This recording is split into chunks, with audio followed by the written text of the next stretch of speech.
नमस्कार, आप देख रहे हैं आई वॉच इंडिया और मैं हूं आपके साथ ज्योति कनौजिया। आइए नजर डालते हैं खबर की ओर। आरजीकर मेडिकल कॉलेज और अस्पताल बलात्कार हत्या मामला। भाजपा नेता स्मृति ईरानी कहती हैं, सवाल यह उठता है कि क्या उस फ्लोर पर किसी ने उस महिला की चीखें नहीं सुनी। मीडिया रिपोर्ट से यह भी पता चला है कि उस महिला में 150 मिलीग्राम वीर्य पाया गया था। क्या यह एक बलात्कारी का काम है? क्या यह संभव था कि एक व्यक्ति उस महिला का बलात्कार कर रहा था, उसके पैर तोड़ रहा था, उसके हाथ तोड़ रहा था, उसकी आंखें निकाल रहा था, उसकी छाती पर वार कर रहा था, उसके पेट पर वार कर रहा था और वह महिला चीख रही थी और किसी ने उसकी आवाज तक नहीं सुनी। और यह पूरा कृत्य एक बलात्कारी ने अकेले किया। वह कौन है जिसकी वजह से अस्पताल में बलात्कारी को यह भरोसा दिलाया गया कि वह बलात्कार करने के बाद घर जा सकता है?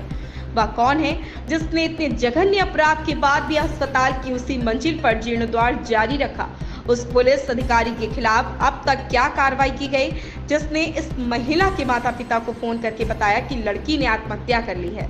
उस अधिकारी को किसने निर्देश दिया कि वह लड़की के माता पिता को बताए कि यह आत्महत्या है? अगर वह अधिकारी उसका वरिष्ठ अधिकारी है तो वह इस निष्कर्ष पर कैसे पहुंचा? मीडिया के रिपोर्ट्स के मुताबिक उस महिला के मृत शरीर से, आंखों से, वजाइना से खून बह रहा था।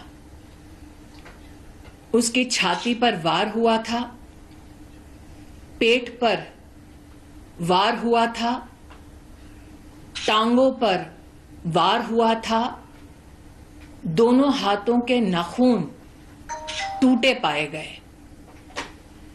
निश्चित रूप से जब उसका बलात्कार हो रहा था, वो महिला अत्याचार से जूझ रही थी।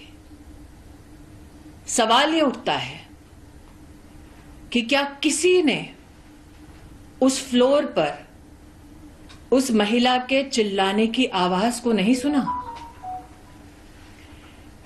मीडिया की रिपोर्ट्स के अंतर्गत यह भी जानने में आया है कि 150 mg सीमन उस महिला में पाया गया। क्या ये एक रेपिस्ट का काम है? क्या यह संभव था कि वो व्यक्ति उस महिला को रेप भी कर रहा था, टांगे भी तोड़ रहा था, हाथ भी तोड़ रहा था, आंखें फोड़ रहा था, छाती पे मार रहा था, पेट पे मार रहा था, वो महिला चिल्ला रही थी और ना कोई सुन पाया, और ये सारा कृत्य उस एक रेपिस्ट ने अकेले किया?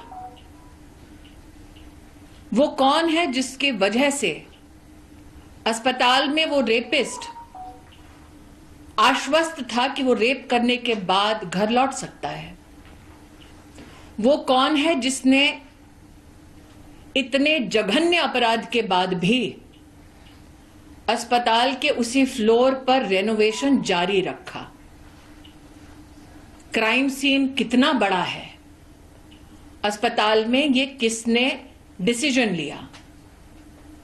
वो कौन है पुलिस में जिसने इस महिला के माता पिता को फोन कर कर ये कहा कि लड़की ने आत्महत्या की है?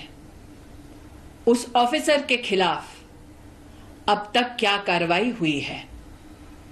उस ऑफिसर को किसने निर्देश दिया, इंस्ट्रक्शन दिया कि वो लड़की के माता पिता को ये कहें कि सुसाइड हुआ है?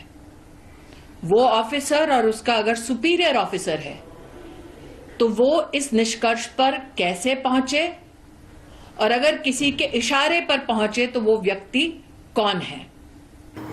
इस खबर में बस इतना ही। बने रहें आई वॉच इंडिया के साथ।